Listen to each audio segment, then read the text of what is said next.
मुरली अमृत की धारा है धारा, जो देती दुखों से किनारा।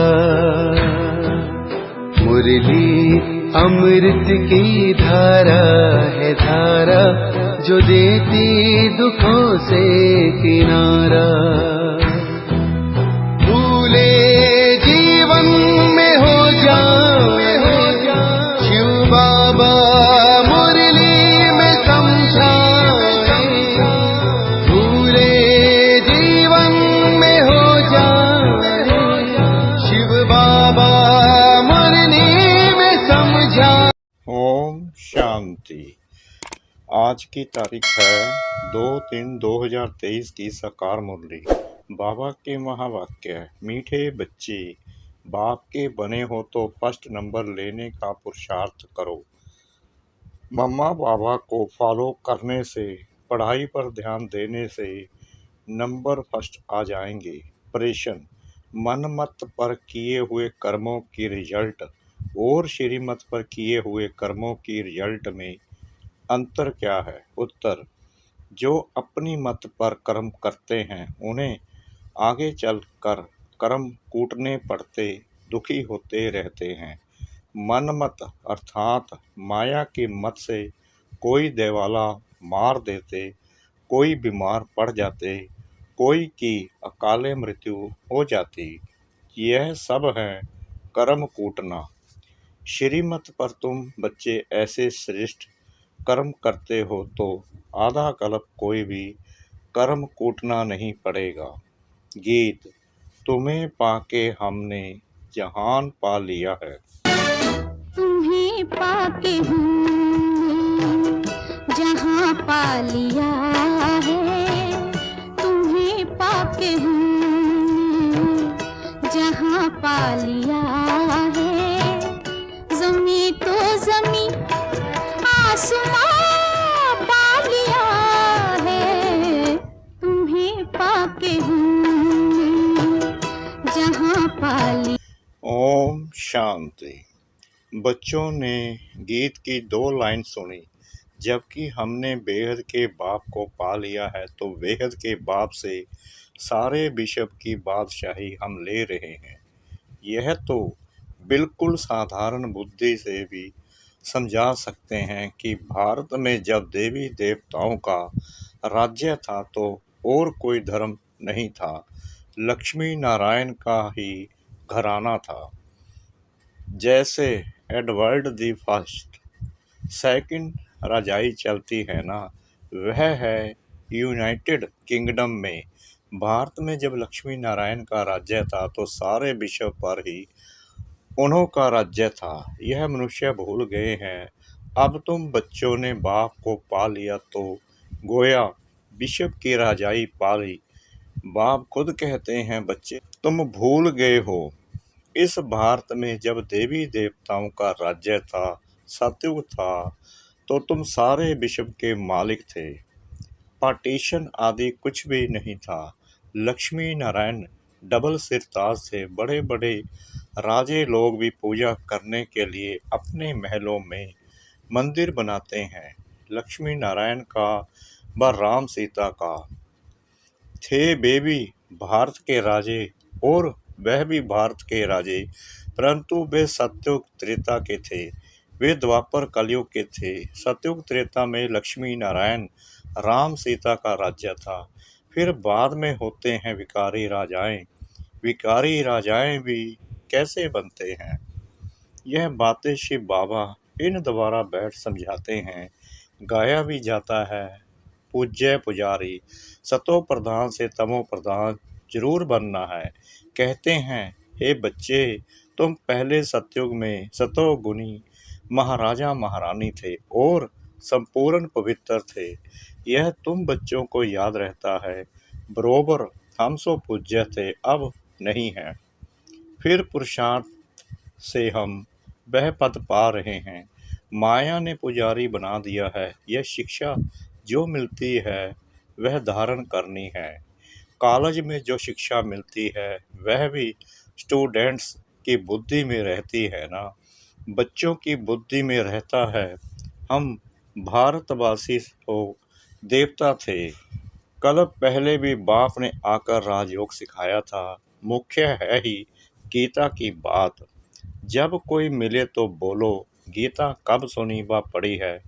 उसमें लिखा हुआ है भगवानुवाच, तो कैसे सुनाते हैं, कब सुना है। भगवान पढ़ाते हैं, एक गीता में ही भगवानुवाच है। तुम बच्चे जानते हो, भगवान ने राजयोग सिखाया था और कहा था मैं तुमको राजाओं का राजा बनाऊंगा। उन्होंने फिर श्री कृष्ण का नाम दे दिया है। अब श्री कृष्ण तो सतयुग का प्रिंस था। श्री कृष्ण ने यह पद पाया है अपने बाप से। कृष्ण कोई अकेला नहीं था, लक्ष्मी नारायण की राजधानी थी, जो अब फिर से स्थापन हो रही है। तो तुम बच्चों की बुद्धि में यह आना चाहिए, 5000 वर्ष पहले भी भगवान ने ऐसे पढ़ाया था।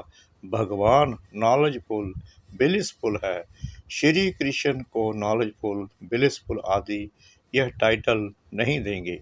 बाप सारी सृष्टि पर तत्वों सहित सब पर ब्लिस करते हैं, सो तो सिवाय परमपिता परमात्मा के और कोई कर ना सके। बिलिस अर्थात मेहर। यहाँ तो देखो तत्व आदि सब तमो प्रधान हैं। बरसात पड़ती है तो नुकसान कर देती, तूफान लगते रहते हैं, यह सब बेकायदे हुआ ना। सतयुग में कोई भी बेकायदे बात होती नहीं जो नुकसान आदि हो। खेती टाइम पर तैयार होगी, टाइम पर पानी मिलेगा, वहाँ कोई उपद्रव होते नहीं। यह माया के उपद्रव है जो दुखी करते हैं। माया का भी अर्थ मनुष्य नहीं जानते। अब तुम समझते हो। बाप को कहा ही जाता है परमपिता परमात्मा यानी परम आत्मा। बोलना भी ऐसे चाहिए, एक्यूरेट। बाप कहते हैं मैं तुमको ऐसे कर्म सिखलाता हूँ जो तुमको कभी कर्म कूटने नहीं पड़ते। मनमत पर चलने से हर एक मनुष्य कर्म कूटते हैं ना। बुखार खांसी हुई, यह भी कर्म भोग है। देवाला मारा, यह भी कर्मों को कूटना हुआ। तुमको बाप श्रेष्ठ कर्म सिखलाते हैं। जो भी जितना सीखेंगे उतना ऊंच पद स्वर्ग में पाएंगे। जैसे नाटक में कोई तो स्पेशल रिजर्व सीट लेते हैं, फिर नंबर बार सेकंड क्लास थर्ड क्लास होती है। अच्छे अच्छे आदमी नज़दीक में सीट लेते हैं तो पढ़ाई में भी नंबर वार होते हैं। बाप कहते हैं मैं तुमको मालिक बनाने आया हूँ। जितना जो पढ़ेगा, पढ़ाई बहुत सिंपल है। पढ़ाने वाला है निराकार, उसका नाम व्यास व श्री कृष्ण आदि नहीं है। उन सब के तो चित्र हैं। ब्रह्मा का भी चित्र है, श्री कृष्ण का भी चित्र है, सूक्ष्म व स्थूल चित्र हैं। तो उनको भगवान नहीं कह सकते। भगवान एक ही है जिसको शिव कहते हैं। भल मंदिर कितने भी हैं परंतु नाम असल एक ही है। वह कब बदल नहीं सकता। वह है निराकार परमपिता परमात्मा। यह किसने कहा? निराकार आत्मा कहती है कि परमपिता परम आत्मा परम धाम में रहते हैं। हम आत्मा उनकी संतान हैं। हम भी वहाँ से आए हैं पाठ बजाने। अब एक एक एक्टर की बायोग्राफी तो नहीं बताएंगे, मुख्य की ही बताई जाती है। यहाँ भी बड़े बड़े आदमियों की बायोग्राफी बताते हैं ना। अब सारी बेहद सृष्टि में ऊंच से ऊंच मनुष्य कौन है? ड्रामा में ऊंच से ऊंच पाठ किसका है, यह भी समझना चाहिए। हम एक्टर्स को बाप बैठ समझाते हैं। क्रिएटर डायरेक्टर बाप ही है।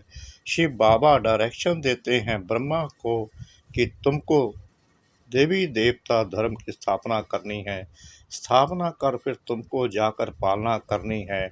हम नहीं कहेंगे, तुमको सिखलाते हैं, डायरेक्शन देते हैं ना। करण करावन हार है ना। खुद करते भी हैं, नॉलेज सुनाते हैं और तुमसे कराते भी हैं ना। श्रीमत मिलती है, यह करो। ड्रामा अनुसार ब्रह्मा ये स्थापना कर फिर राज्य करेंगे। ब्राह्मण ब्राह्मणियाँ भी राज्य करेंगे। तो बाप समझाते हैं, मैं निराकार एक हूँ और सब साकारी हैं। अब वह निराकार परमपिता परमात्मा आत्माओं को मत देते हैं। आत्मा इन कानों से सुनती है, मुख से बोलती है। तो सबसे मुख्य हुआ परमपिता परमात्मा, फिर ब्रह्मा विष्णु शंकर। सूक्ष्म वतनवासी फिर संगम युग पर हैं। जगदम्बा सरस्वती और जगत पिता ब्रह्मा, यह बड़े ते बड़े हुए ना, इन द्वारा रचना होती है। तुम सब मिलकर भारत को स्वर्ग बनाते हो। बाप की मदद से तुम मनुष्य को देवता बनाते हो। सतयुग में होते हैं देवी संप्रदाय। बाप कहते हैं, हम तुमको ऐसे कर्म सिखलाते हैं जो कभी दुखी नहीं होंगे। अब सारा मदार है तुम्हारे पुरुषार्थ पर। चाहे बाप का बन फर्स्ट क्लास टिकट लो, सूर्यवंशी बनो चाहे चंद्रवंशी बनो, यह तो जानते हो तुम्हारे मम्मा बाबा सबसे जास्ती पुरुषार्थ करते हैं, सर्विस करते हैं। वह तो महारानी महाराजा बनेंगे, तुम उन्हों की गद्दी पकड़ेंगे ना या नापास हो जाएंगे। जगत अम्बा का कितना नाम है, सरस्वती है ब्रह्मा की बेटी। तो दोनों का मंदिर अलग अलग कर दिया है। ब्रह्मा का भी अजमेर में बड़ा मंदिर है। वह है जगत पिता, वह जगत माता, जगत को रचने वाले। मुख्य धर्म है चार, फिर तो बहुत छोटे छोटे मठ आदि निकलते रहते हैं। आपस में लड़ते झगड़ते रहते हैं, क्योंकि पार्टीशन है बहुत, जहाँ तहाँ झगड़ा लगा पड़ा है। सतयुग में तो ऐसे नहीं होता। तो बाप समझाते हैं, मीठे लाडले बच्चे, इस ड्रामा को समझना है। यह तो जानते हैं हम आत्मा परम धाम से आते हैं। गर्भ में चोला धारण कर हम पाठ बजाते हैं। अभी पाठ पूरा हुआ है, फिर यह शरीर छोड़ अशरीरी होकर जाना है। बाप आया हुआ है, शिव जयंती भी है। जरूर शिव बाबा ने आकर अवतार लिया है। उनकी जयंती कब कैसे हुई, शिव बाबा कैसे किस में आए, क्या आकर के किया, यह कोई नहीं जानते। जरूर भारत को स्वर्ग बनाया होगा। बाप ने आए तो बच्चों को कौन सिखलाए, और सबकी मत है कलयुगी आसुरी मत, उनसे श्रेष्ठ बन नहीं सकते। अब मैं तुमको सुमत देता हूँ, और कोई की भी मत पर ना चलो। मैं श्रेष्ठ से श्रेष्ठ हूँ, जरूर ऊंचा बनाऊंगा। तो वह श्रीमत पकड़नी चाहिए, और कोई की मत ली तो धोखा खाएंगे। कदम कदम पर श्रीमत लेंगे तो इन लक्ष्मी नारायण जैसा बनेंगे। उनकी महिमा ही है। तब में माँ देश पिता, तब में मैं बाप टीचर सतगुरु के रूप में तुमको मत देता हूँ, जिससे तुम ऐसे लक्ष्मी नारायण समान बनते हो।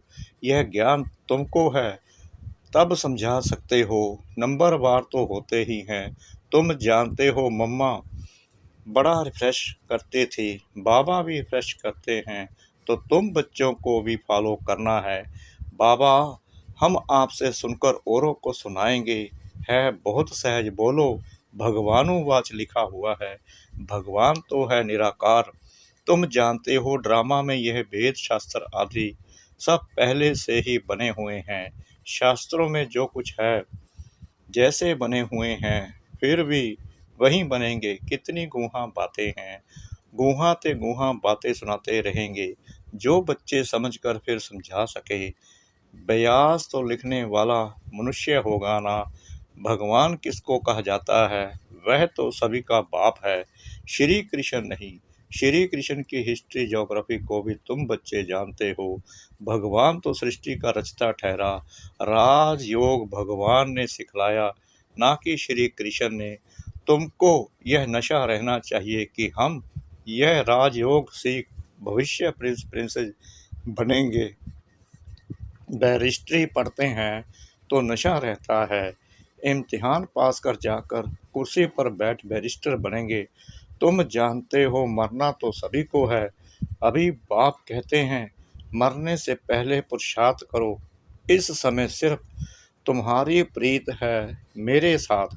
कौरवों की प्रीत बुद्धि थी, और पांडवों की प्रीत बुद्धि थी, तो प्रीत बुद्धि वालों की स्थापना और विपरीत बुद्धि वालों का विनाश हुआ।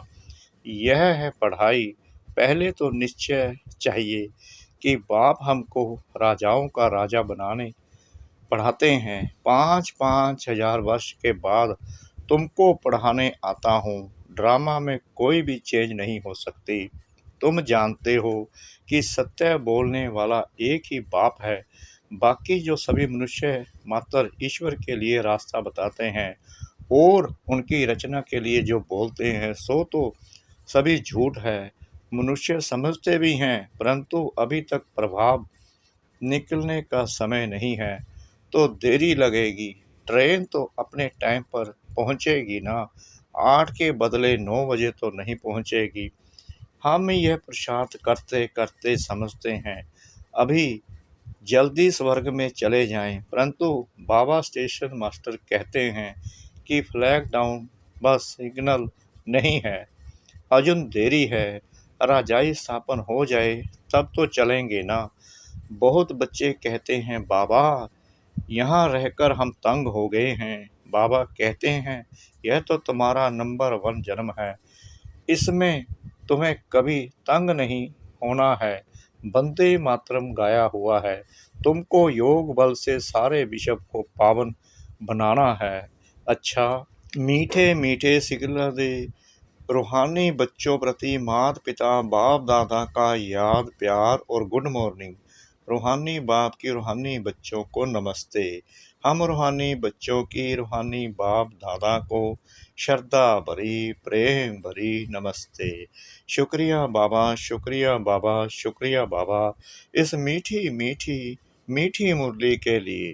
धारणा के लिए मुख्य सार।